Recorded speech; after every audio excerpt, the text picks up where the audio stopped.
안녕하세요. 저는 현재 고대 구로병원 호흡기내과에서 근무하고 있는 이승용입니다. 네, 안녕하십니까. 저는 양산부산대병원 호흡기내과에서 근무하고 있는 윤성훈입니다.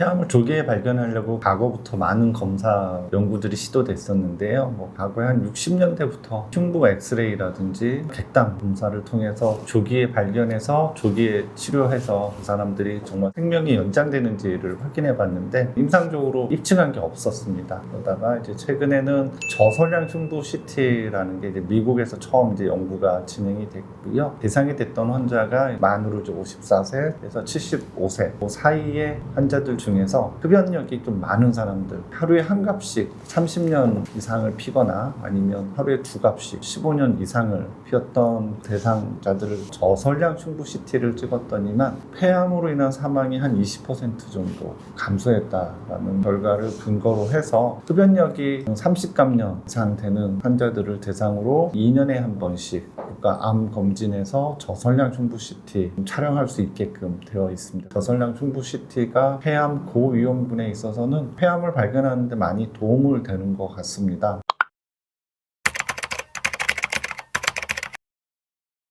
저희 환자들 진단하는 과정에서 보면 진단하고 병기 과정이 좀 다른데 어떤 환자나 보호자분들 이제 진단이 되면 기스를 바로 물어보시는 분들이 있더라고요. 맞습니다. 이 진단은 암인지 아닌지, 암이면 어떠한 종류의 암이라는 거를 나타나는 거고요. 암이 이제 진단되면 어디까지 진행이 됐는지, 보통 이제 암은 임파선까지 진행되는 경우도 있고 임파선을 넘어서 이제 피를 타고 다른 장기, 머리나 간이나 부신이나 이런 데까지 전이가 되는 경우들이 있어요. 그게 어디까지 전이가 됐는지가 기수거든요. 진단 병기라 그러는데 어디까지 진행됐는지 검사까지가 다 맞춰져야지 진단도 되고 병기까지 나와요. 성급한 환자분들은 막 초반부터 진단이 뭐예요, 뭐 병기가 어떻게 돼요. 그런데 저 같은 경우는 어느 정도 검사가 다 끝나면 설명을 드리거든요. 설명드리면서 제가 예시를 드는 게 이건 하나의 퍼즐 같다고 그래요. 퍼즐을 맞춰서 전체적인 그림이 나와야 그 그림을 정확하게 설명을 할 수 있는데 퍼즐이 한두 개만 나온 상태에서 설명을 요청을 하시면 나중에 설명이 또 잘못될 수도 있어요. 퍼즐 두 개만 가지고 전체를 저희가 예측할 수 없잖아요. 초반에 잘못 설명되면 또 환자하고 저하고 또 신뢰가 또 깨질 수가 있어서 이게 병기까지 나와야지 다음 단계 치료라든지 앞으로 예후라든지 이런 걸 설명할 수 있다라고 설명을 하는데 병을 진단받고 나면 마음도 조급하고 빨리 뭘 해야 된다는 생각을 많이 갖게 되시는데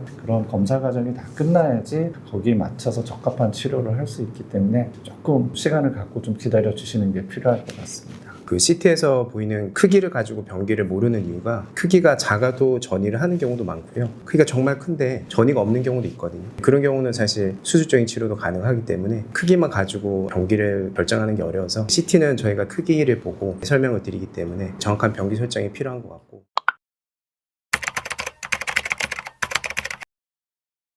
폐암의 병기는 그래서 4기로 나눠지고요. 3기 같은 경우는 이제 국소 진행성 비소세포 폐암 이렇게 얘기를 하는데 그만큼 주변에 이제 임파선의 전이가 좀 있는 경우가 많아서 수술적인 방법만 가지고는 거의 절반 가까이 재발하기 때문에 수술하고 나면 이제 보조적인 치료 혹은 재발률을 낮추기 위해서 수술 전에 보조적인 치료를 전신 치료를 가지고 요즘에는 많이 하는 추세가 되는 것 같고 4기로 넘어가면 이제 이 폐암 자체가 국소적인 어떤 병에서 혈행을 타고 이제 암세포들이 전이가 되기 때문에 전신적인 병으로 바뀌게 됩니다. 그래서 수술하고 방사선 치료가 주가 된다면 이제 1기, 3기에 해당될 거고요. 4기로 넘어가면 이제 전신적인 병으로 바뀌면 거기에 맞게 전신적인 치료를 해야 되는 거고 전신적인 치료는 우리가 흔히 잘 알고 있는 게 항암 치료, 표적 치료, 면역 치료, 면역 항암 치료라고 하는데요. 이 세 가지가 이렇게 있게 됩니다. 일단은 이제 그 병기에 맞는 치료가 들어가고 또 하나 또 말씀드릴 거는 폐암이라는 거는 조직학적 형태에 따라서 비소세포 폐암이라는 것도 있고 소세포 폐암이라는 것 크게 두 가지 어떤 틀이 있는 조직학적 형태가 있게 되고 그 형태에 따라서 병기가 조금은 다르게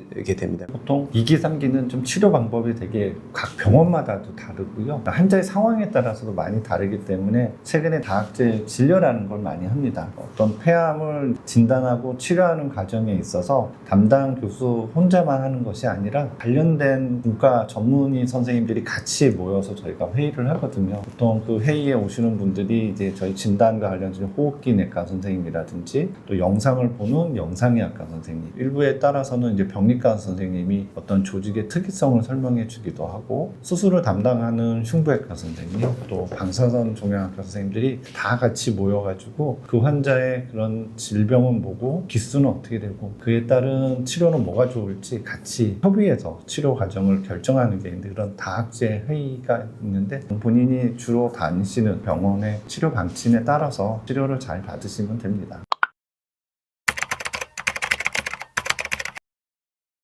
공식적으로 폐암 자체가 진단 당시 한 40%는 뇌전이가 된다고 알려져 있기 때문에 그 뇌전에 대한 평가가 반드시 필요한 거고요. 크기가 작을 때도 뇌전이를 할 수 있기 때문에 병기 설정 안에 뇌 자기공명 영상이라는 뇌 MRI가 이제 있는 게 그런 이유가 될 것 같고 뇌전이에 대한 증상은 무증상인 경우도 꽤 많습니다. 무증상인 경우가 있다는 말은 병기 설정을 위해서 MRI를 찍어봐야지 우리가 그 전이 여부를 알 수 있다는 거고 증상은 그 해당되는 전이된 부위에 따라 다르게 많이 나타나는 것 같습니다. 흔히 이제 머리가 아프다, 두통을 호소하시는 분도 있고 어지럽다 아니면 그 경우에 따라서 한쪽이 마비가 오는 경우도 있고요. 신경학적 증상이 생기는 경우는 부위에 따라 다르겠지만 병소가 좀 크다고 생각을 하는 경우가 많을 것 같고 다만 뇌전이가 그만큼 흔하기 때문에 뇌전에 대한 치료가 많이 발전이 되어 있습니다. 거기에 맞는 또 치료가 방사선 치료라든지 그리고 요즘에는 약물 치료 같은 경우도 예전에 비해서는 뇌 흡수가 굉장히 잘 되는 약물 치료가 많이 나왔기 때문에 충분히 이제 전문의와 상의를 하시면 될 것 같습니다. 뇌전이는 크게 두 가지로 나눠집니다. 뇌 실질에 생기는 전이가 있고요. 뇌막의 척수액 쪽으로 이제 전이가 되는 크게 두 가지로 나눠지는데 뇌전이보다는 뇌 수막에 전이가 되는 경우가 치료가 어렵습니다. 그 뇌전이도 암의 종류에 따라서 발생 빈도가 좀 다르거든요. 우리가 EGFR, 상피세포 성장인자 수용체라든지 유전자 변이가 있는 환자분들은 치료약이 좋아서 잘 치료가 되고 오래 이제 사시긴 하는데 그런 종류의 암을 갖고 있는 환자분들이 다른 종류의 암보다는 그 뇌전이 발생률이 높거든요. 워낙 오래 사셔서 그런 것도 있긴 하지만 그런 암들 자체가 다른 선암이나 이런 거에 비해서 유전자 변이를 갖고 있는 환자분들이 좀 더 뇌전이 발생이 많기 때문에 그런 환자분들은 조금 더 유심히 이제 뇌전이 여부를 확인하고 정기적으로 MRI를 촬영을 하기도 합니다. 과거에는 저희가 뇌전이가 있다 그러면 시한부 같이 저희가 말씀을 드렸거든요. 앞으로 한 3에서 6개월 정도의 생존율밖에 안 된다고 말씀을 드리는데 요즘엔 뇌로 잘 침투가 되는 약들이 있습니다. 그런 약들은 되게 치료 효과가 좋아서 과거보다는 훨씬 더 뇌전이가 있어도 치료가 잘 되는 경우들이 있어서 이런 뇌전이가 있다 해서 너무 실망하지 마시고 또 본인한테 또 맞는 약을 찾으면 잘 치료되는 경우가 있어서 적극적으로 치료를 하시면 될 것 같습니다.